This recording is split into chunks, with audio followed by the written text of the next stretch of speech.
whatever I trust or don't trust, this is the reality. Later, I was in the labor camps because I was a Catholic, I was a bourgeois members, I sent to the labor camps. Finally, I survived. I just don't want to talk about this.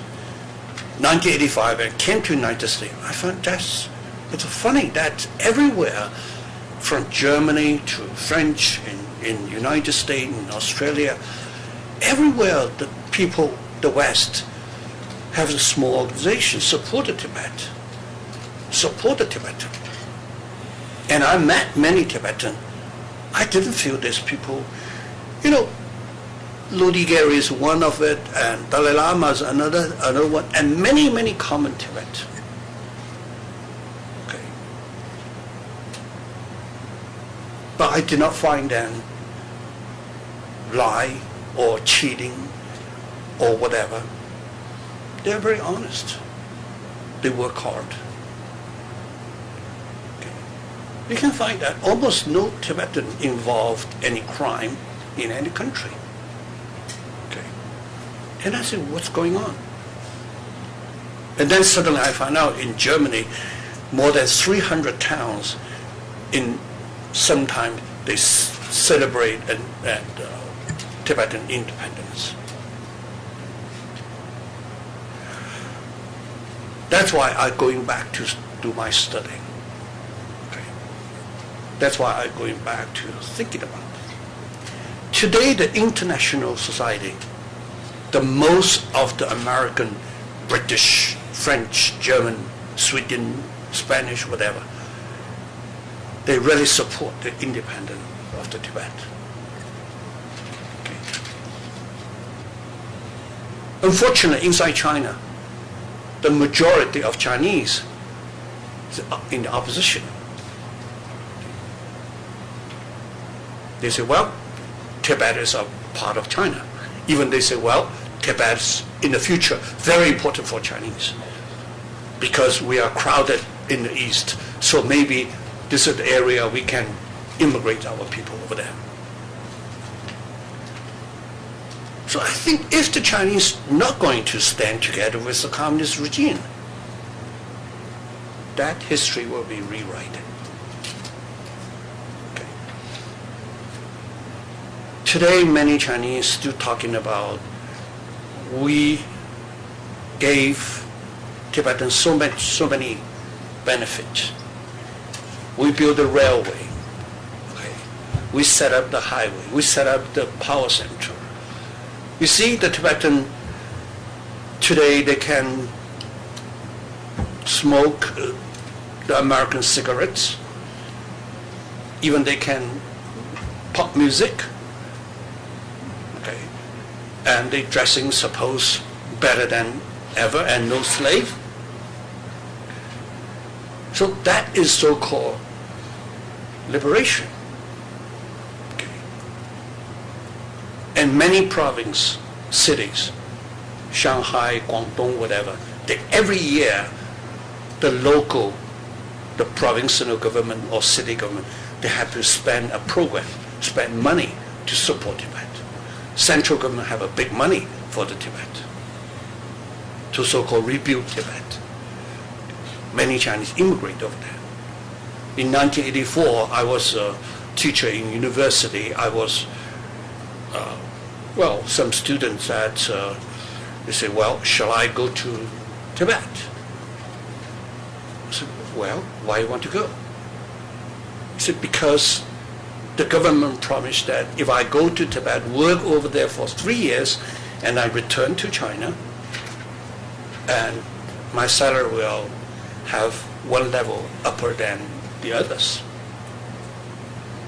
This is the policy. But I can tell you another story. Okay. In 2000, there's a military hospital doctor right now asylum in the United States. He said, we intend to go into Tibet from early 1950s. I said, which year? He said, probably 1957. So what are you doing? We captured more than a couple of dozen Tibetan. So what are you doing? We try to measure their heart. Okay?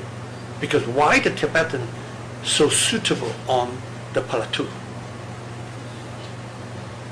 People Liberation Army ready to go. But he didn't tell us that they killed the Tibetan. They wanted to make the medical test. This is the People Liberation Army did. But whatever, I want to say, today China in a very special situation. The Communist Party is no longer as a Communist Party. The funny thing, the member of the party is no longer as a proletarian. They're bourgeois. Okay. They working for the foreign companies. They are capitalists. So why just change your name? Change your party's name. They can't. Can we criticize Mao Zedong? Can't. Because the political systems, the military system, the social system, the economic system, entirely designed by Mao and until this moment. So that's why I'm saying that Chinese were under the pressure, international pressure. They have to sit down with Dalai Lama, Ludi Gary. But is it really they want to talk about something? I very doubt about it. I'm very worried about it. But one day, you will really talk about it. And I believe Tibet will become independent Tibet. Thank you.